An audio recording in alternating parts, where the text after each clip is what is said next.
Xmod RCs were a big part of the 2000s, the car community, and were seen as a next wave of RC racing. I remember just how important these were and the impact that they had. From endless customization features which gave you the ability to build the RC car of your dreams, or showing off your skill at the next RC racing event, these things would hit pop culture in the mid 2000s. It wasn't every day you could change the wheels, springs, motor, or add lights to RC cars. But when Xmods hit Radio Shack shelves, just about every kid or teen who was into car culture had to have one. I do remember there being a website where you could build your own Xmod, and it might have been under Radio Shack as well, but if I use the Wayback Machine, the page no longer exists. I had spent so many hours just looking at them online in the 2000s, and eventually had my mom buy me the Firebird, which was just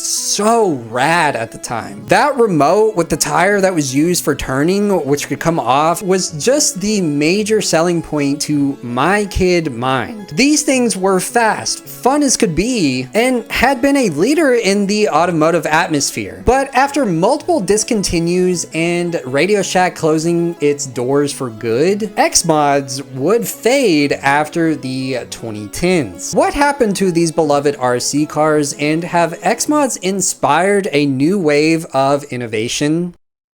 Xmods had become the next wave of RC racing in the 2000s. The innovation behind these smaller scale lifelike toys would create a fan base amongst the car community. This was also because of the tuner explosion in the Western world due to movies like The Fast and the Furious or car shows, magazines, and video games of the 90s that gave us what would ultimately be the dominating force for the automotive industry. Xmods made you feel like you were building your own little world. And this was due to its creator Nobuaki Ogahara, sorry if I butchered that name, who took the import and tuner culture in Japan to the next level by offering RC units known as Xmods. These little RC cars would be put on sale in the US around 2003 and could be found at your nearest Radio Shack, who had been a dominating force with all things electronic. When you walked into your local Radio Shack and saw the Xmods displayed with that clear plastic case, you literally just had to pick one up. These little RC cars would take off around 2004 and become the next generation standard for RC racing, mainly because of the customization feature they offered, as you could take apart just about every piece with its little screws that you sometimes would lose and had to buy a separate case that would hold all the parts that you had collected. It was also due to how fast these little things were, as so many people would modify them to hit almost 50 miles per hour, which if you came from that era of RC racing, it was like watching the end of Toy Story because they took off like a freaking rocket. But as different brands came along at the end of the 2000s and Radio Shack itself would file for bankruptcy, Xmods would fade after the 2010s.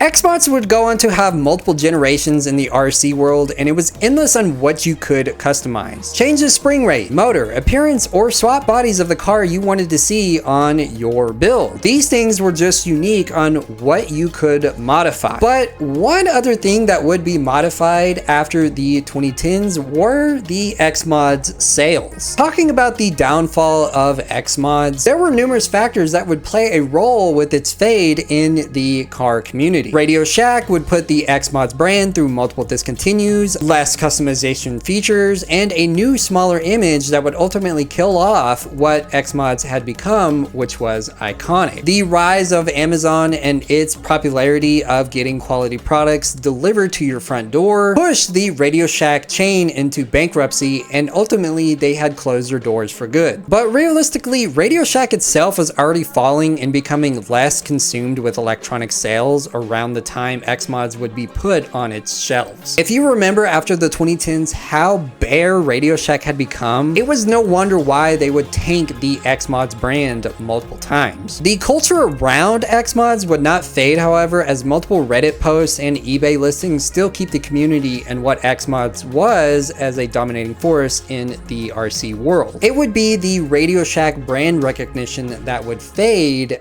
after the 2010s. Xmods had not only been a dominating force in the car culture, but also had influenced future brands and changed RC racing. Like I have stated throughout this video, customization was the biggest factor in how popular these things were. It became a hobby for people similar to the buildable car models that you can find in Hobby Lobby. Xmods also gave way to future techs or mechanics that we now have in the automotive industry because it gave kids and teens of the 2000s a goal of being the fastest or having the sickest RC build. Xmods would go on to inspire other brands like Xmods, which are similar but seem smaller in comparison, but play a pun on Xmods and use a remote that looks like what you could find with your 2000s build. Or what about Mini Zs, which offered the same amount of customization features with a modern take of the 2020s. RC racing would change as a whole because of the influence that Xmods had left us with. Who has the best build or who can drift the best with an RC unit? These events were all part of what Xmods was in the 2000s. It definitely spawned a culture that had not been seen before and left a mark in the car community that you can see today, including myself.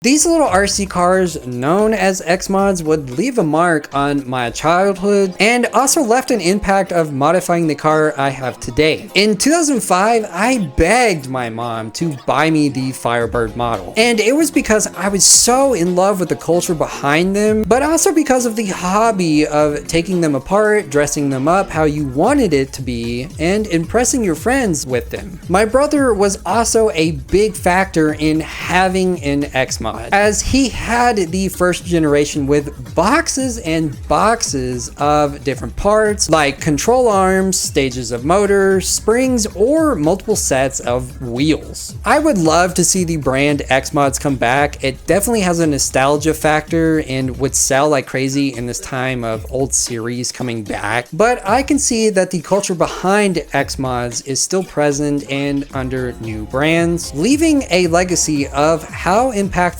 these little RC cars had become.